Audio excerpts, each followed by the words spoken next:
Dear students, आप सभी का मेरे चैनल में स्वागत है।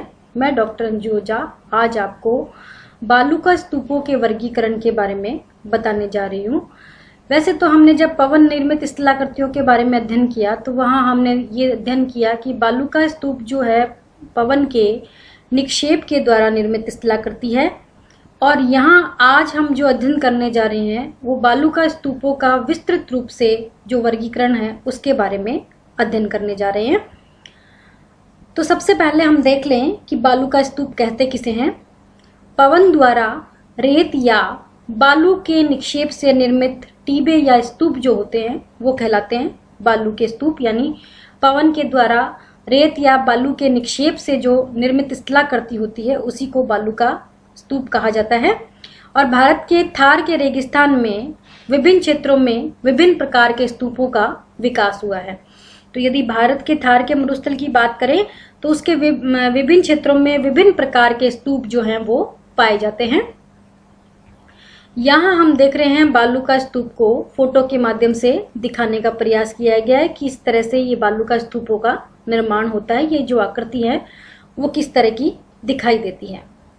अब हम बात कर रहे हैं बालूका स्तूप के निर्माण के लिए कुछ आवश्यक दशाओं के बारे में, कि जब बालूका स्तूप का निर्माण होगा तो उसके लिए जो दशाएं हैं वो कौन कौन सी जरूरी है। तो नंबर 1 है रेत की अधिकता। तो बालूका स्तूप के निर्माण के लिए पहली आवश्यकता है कि रेत की जो अधिकता होनी चाहिए, यानी अधिकांश मात्रा में रेत होनी चाहिए, और तीव्र पवन वेग होना चाहिए, और पवन मार्ग में अवरोध होना चाहिए, और नंबर 4 है निर्माण के लिए उचित स्थान होना चाहिए। तो ये बालूका स्तूप के निर्माण के लिए आवश्यक दशाएं हैं कि रेत भी अधिक हो, वेग का पवन का जो वेग है वो भी तीव्र हो, और मार्ग में यदि किसी प्रकार का अवरोध नहीं है तो बिना अवरोध के बालूका स्तूपों का निर्माण नहीं हो सकता, और निर्माण के लिए उचित स्थान का होना भी जरूरी है। तो ये कुछ आवश्यक दशाएं हैं जो बालूका स्तूप के निर्माण के लिए आवश्यक है। अब हम यहाँ बात कर रहे हैं स्तूपों के वर्गीकरण के बारे में। तो बैगनाल्ड महोदय ने 1933 में वास्तविक बालूका स्तूपों को केवल 2 प्रकारों में ही विभाजित किया। तो बैगनाल्ड ने जो विभाजन किया वो 2 प्रकार के स्तूप बताए, जिसमें नंबर 1 था बरखान और नंबर 2 था सीफ। तो इन्होंने 2 ही प्रकार के बालूका स्तूपों का वर्गीकरण किया। हैक महोदय ने 1941 के अनुसार एरिजोना प्रांत के स्तूपों के अध्ययन के आधार पर स्तूपों को 3 वर्गों में रखा, जिसमें नंबर 1 है अनुप्रस्थ स्तूप, नंबर 2 परवलयिक स्तूप, और नंबर 3 है अनुदैर्ध्य स्तूप। तो बैगनाल्ड ने 2 प्रकार से विभाजित किया स्तूपों को, और हैक ने 3 प्रकारों में विभाजित किया। मेल्टन महोदय ने 1940 के अनुसार स्तूपों को 3 समूहों में रखा है, जिसमें नंबर 1 है एक ही दिशा में प्रवाहित होने वाली पवन द्वारा निर्मित, जिनको सामान्य स्तूप के नाम से जाना जाता है। दूसरा है वनस्पति के अवरोध के द्वारा जो बनने वाले स्तूप होते हैं, और तीसरे हैं जटिल स्तूप, जिनका निर्माण विभिन्न दिशाओं में बहने वाली हवाओं द्वारा होता है। तो मेल्टन ने 3 प्रकार के स्तूप बताए हैं, एक दिशा में प्रवाहित होने वाली पवन द्वारा निर्मित, वनस्पति के अवरोध द्वारा निर्मित, और जटिल स्तूप। 3 प्रकार के स्तूपों का वर्गीकरण दिया है।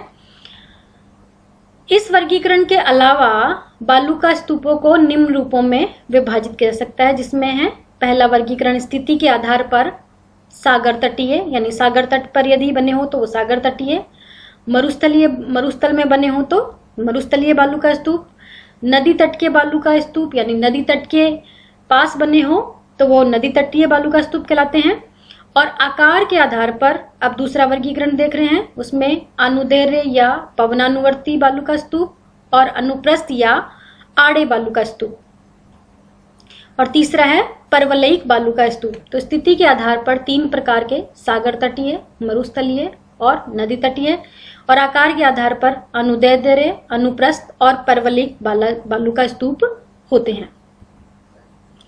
अब हम देख रहे हैं स्थिति के आधार पर आंतरिक बालूका स्तूप। स्थिति के आधार पर भी आंतरिक बालूका स्तूप यानी आंतरिक भाग में बनने वाले, सागरीय तटों पर निर्मित बालूका स्तूपों को छोड़कर, यानी सागर तट के पास जो बालूका स्तूप बनते हैं उनको छोड़कर किसी भी भाग के स्तूप को इस श्रेणी में रखा जा सकता है। यानी सागर तट के अलावा कहीं भी यदि बालू का स्तूप बन रहे हैं, उनका निर्माण हो रहा है, तो उन सभी को आंतरिक बालू का स्तूप के अंतर्गत हम शामिल कर सकते हैं।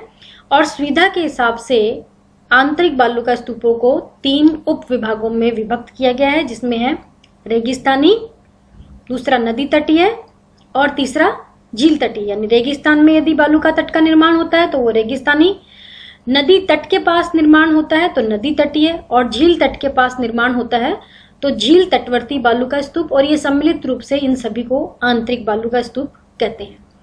दूसरे प्रकार के हैं तटीय बालू का स्तूप, यानी कोस्टल सैंड ड्यून्स, यानी तट के पास बनने वाले जो स्तूप होते हैं वो इसमें शामिल किए जाते हैं।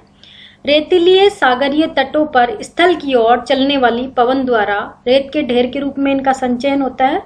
और स्तूपों का निर्माण, जो इस तरह के स्तूपों का निर्माण है, वो एक सामान्य प्रक्रिया होती है।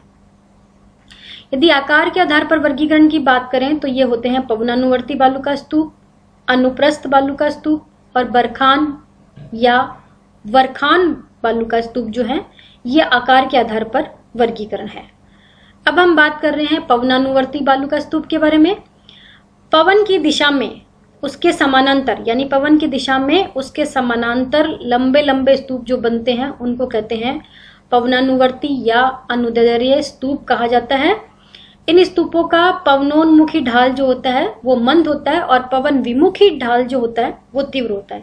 तो एक तो ये पवन की दिशा के समानांतर बनते हैं, लंबे लंबे बनते हैं, और इनका पवनोन्मुखी यानी पवन की तरफ का जो ढाल होता है वो मंद होता है और विमुखी ढाल जो होता है वो तीव्र होता है। ऑस्ट्रेलिया, लीबिया और सहारा के मरुस्थल में इन स्तूपों के अनेक उदाहरण पाए जाते हैं। तो ये पवनानुवर्ती बालू का स्तूप होते हैं जो पवन की दिशा के समानांतर बनते हैं। पवनानुवर्ती स्तूपों के समानांतर चलने वाली हवा 2 स्तूपों की श्रृंखलाओं के मध्य की रेत को उड़ाकर उस स्थान को खुला छोड़ देती है और इस तरह के रिक्त भाग को कॉरिडोर या सहारा में गासी कहते हैं। तो 2 स्तूप होंगे, उनके बीच की जो स्तूपों के बीच की जो श्रृंखला होती है, उनके बीच की जो मध्य की रेत है वो वहां से उड़ जाती है। उड़ जाने के कारण वो जगह जो होती है वो खुली रह जाती है और ये जो खाली भाग होता है वो कहलाता है कॉरिडोर। और इस कॉरिडोर को ही सहारा में गासी के नाम से जाना जाता है। और इस तरह जो स्तूप बनते हैं उन स्तूपों को कहते हैं रेखिक स्तूप, रेत कटक, सीफ, अलब स्तूप आदि विभिन्न नामों से जाना जाता है। यानी ये कॉरिडोर जिस तरह से बनता है और इस कॉरिडोर में ये जो इस तरह से जो स्तूप बनते हैं, यानी पवनानुवर्ती बालू का स्तूप यदि एक के बीच में एक और फिर कॉरिडोर बन गया, फिर इस तरह की जो शिलाकृति बन जाती है उसको कहते हैं रेखिक स्तूप, रेत कटक, सीफ, अलब स्तूप आदि सब नामों से इसको जाना जाता है।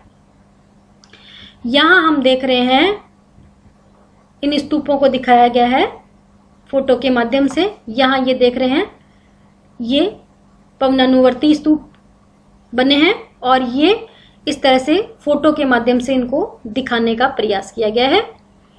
दूसरे प्रकार के स्तूप है अनुप्रस्थ बालू का स्तूप।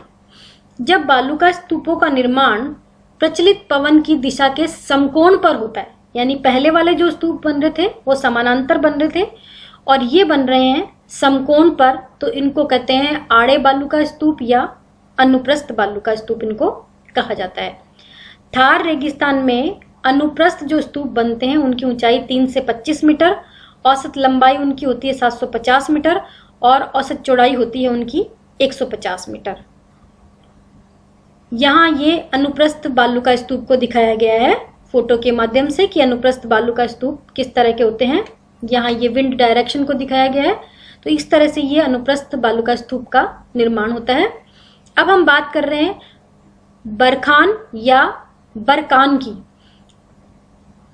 बरखान अनुप्रस्थ बालू का स्तूप के ही विशिष्ट रूप होते हैं और इनका आकार जो होता है चापाकार या नवचंद्राकार होता है और तुर्किस्तान में ये अधिक संख्या में मिलते हैं। तो बरखान की यदि बात की जाए ये तो चापाकार या नवचंद्राकार इनका आकार होता है और ये तुर्किस्तान में अधिक मिलते हैं और अनुप्रस्थ बालू का स्तूप का ही ये विशिष्ट रूप होता है।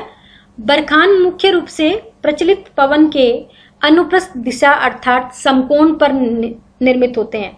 क्योंकि हमने देखा कि अनुप्रस्थ बालू का स्तूप जो होते हैं वो भी समकोण पर ही बनते हैं, इनका पवनोन्मुखी ढाल उत्तल होता है और पवन विमुखी ढाल जो होता है वो अवतल होता है, और इनके शिखर की ओर पूर्ण विकसित 2 सींग होते हैं। ये बरखान की विशेषता होती है कि इनके शिखर की ओर पूर्ण विकसित 2 तरह की सींग नुमा आकृति निकली रहती है। अब हम यहाँ बरखान को देख पा रहे हैं फोटो के माध्यम से कि ये जो है 2 शिखर नुमा आकृति, ये जो सींग नुमा आकृति है वो बनी है, ये विंड डायरेक्शन है। और ये दूसरी फोटो में भी बरखान को दिखाने का प्रयास किया गया है फोटो के माध्यम से।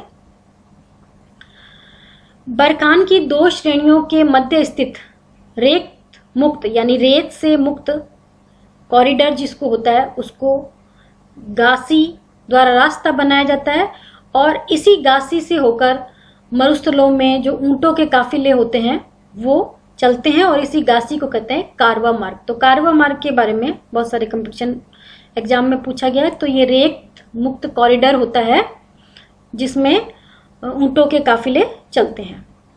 झाड़ियों के पीछे जो स्तूप बनते हैं उनको नैपका कहा जाता है। तो नैपका के बारे में भी बहुत सारे कंपटीशन एग्जाम में पूछा गया है कि नैपका किसको कहते हैं। तो झाड़ी के पीछे यदि किसी स्तूप का निर्माण हो जाता है तो वो नैपका कहलाता है। इसी तरह रेगिस्तान की लघु गर्तों के पीछे नवचंद्राकार जो स्तूप बन जाते हैं उनको लुनेट कहते हैं। और 3 से अधिक बार निकली भुजाओं वाले स्तूपों को तारा स्तूप कहते हैं। तो नैपका, लुनेट और स्टार ड्यून्स के बारे में या तारा स्तूप के बारे में बहुत सारे कंपटीशन एग्जाम में पूछा जाता है। मोटी रेत से निर्मित स्तूप को हेलबैक स्तूप और उसके वृहद रूप को द्रास कहा जाता है। तो नैपका जो होते हैं वो झाड़ियों के पीछे बनते हैं, और लघु गर्तों के पीछे नवचंद्राकार जो स्तूप बनते हैं उनको लुनेट कहा जाता है। और यदि जो स्तूप बन रहा है उसमें 3 से अधिक भुजाएं हैं तो उसको स्टार ड्यून्स या तारा स्तूप कहते हैं। और मोटी रेत से जो निर्मित स्तूप होता है उसको हेलबैक स्तूप कहते हैं, और हेलबैक स्तूप के ही बड़े आकार को, वृहद रूप को द्रास कहा जाता है। तो यहाँ हम देख पा रहे हैं नैपका को दिखाया गया है फोटो के माध्यम से कि ये झाड़ी के पीछे बना हुआ जो स्तूप होता है, इस झाड़ी के पीछे भी स्तूप दिखाई दे रहा है, और इस झाड़ी के पीछे भी ये जो स्तूप बना है इसको नैपका कहते हैं। और ये स्टार ड्यून्स को दिखाया गया है, ये तारेनुमा आकृति यहाँ बन जाती है, इसको स्टार ड्यून्स कहते हैं। और इसका निर्माण इस तरह से होता है कि जो पवनें होती हैं विभिन्न दिशाओं से आती हैं, तो इस तरह से जो है स्टार ड्यून्स का या स्टार ड्यून्स का जो निर्माण है वो यहाँ होता है। इसी के साथ ये वीडियो यहीं पर समाप्त होता है। अंत में आप सभी का धन्यवाद। मेरे चैनल को लाइक एवं सब्सक्राइब करना ना भूलें, और पवन द्वारा निर्मित स्थलाकृतियों के अध्ययन के लिए इसके 4 वीडियो का अध्ययन अवश्य करें। पुनः आप सभी का एक बार धन्यवाद।